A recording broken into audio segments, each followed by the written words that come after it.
Have you ever looked up to the stars and questioned if there is anyone else out there besides us? Surely, when you learned how vast the universe was, you questioned our aloneness in space. My first encounter with the concept of aliens was watching Star Wars when I was very young, maybe 5 years old. I don't care much for Star Wars now, but the idea that extraterrestrials could exist still thrills me.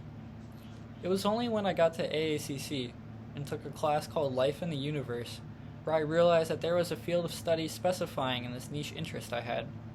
The field of study is called astrobiology, combining space and the science of life. Extending from this is the SETI, which stands for Search for Extraterrestrial Intelligence. Throughout the past 600 years, we have developed numerous theories and texts debating the existence of aliens. It is only now that we have the technological capabilities to thoroughly understand our universe and its potential for intelligent life outside of Earth.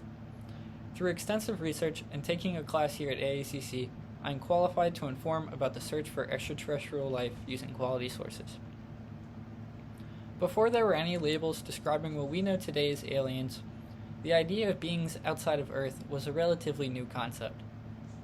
Before our modern understanding of the atmosphere, the sky and space were commonly referred to as the heavens, and the only more advanced being was God.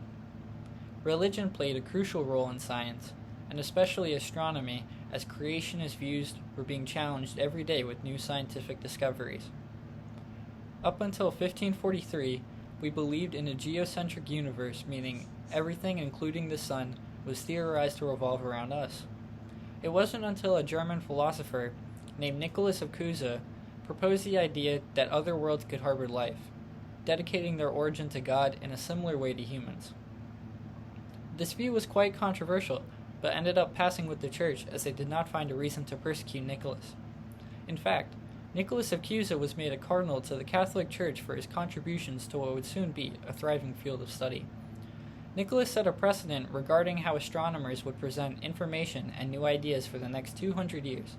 All theories had to be applicable to religion to be widely accepted, otherwise they would be considered heresy. Many technological and scientific breakthroughs would need to be made before the study of astrobiology, or life in the universe, could become a forefront in the scientific community. One of these breakthroughs is known as the Copernican Revolution. The Copernican Revolution was the gradual acceptance of a man named Copernicus's findings.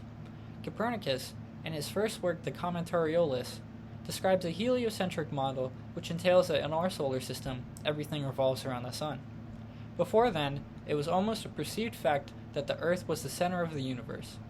He proved his theory by analyzing the different orbits of the planets in our solar system, citing specifically Mercury. Occasionally, planets will enter retrograde, and on Earth those planets in retrograde look like they're moving backwards, which would be impossible if everything moved around us. Copernicus's findings opened the door for modern astronomy. Several centuries later, scientists are revisiting the idea of intelligent beings in space. An astrophysicist named Nathan Drake created an equation to calculate the number of intelligent civilizations in the Milky Way.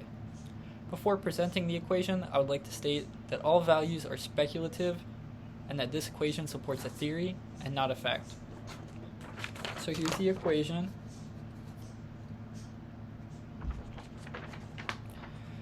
The Drake equation states that the number of technological species that have formed over the history of the observable universe is equal to the number of habitable planets times the likelihood of a technological species arising on one of those planets. And I know that was complicated, so I'll show you again. But here would be the number of technological species, and then these are all the variables. To clarify, the Drake equation was humanity's first attempt at quantifying intelligent life in our galaxy. Since each variable is speculative, we haven't found a definitive answer, but the equation provides a foundation for future research. 60 years later, and we are still unsure about our aloneness. The Fermi paradox is a theory that tries to answer this question. Why are we so alone in the universe? So where is everybody? Your imagination can run wild with this, and many explanations have been proposed. Maybe aliens are unaware of our existence. Maybe intelligent life doesn't last because self-annihilation occurs through weapons like nukes. Maybe interstellar travel is impossible. After all, Nothing moves faster than light. My favorite explanation to the Fermi paradox is that a civilization with insanely advanced technology could find more entertaining things to do than explore the universe. What that would be is anyone's guess. In conclusion, the search for extraterrestrial life has been a long debated topic amongst astronomers, physicists, philosophers, and ordinary people. Nicholas of Cusa, Copernicus, and Drake paved the way for our understanding of modern astrobiology. I would like to believe in our lifetimes someone will find an answer to the Fermi paradox, but it seems unlikely. But I would love to know. Where is everybody?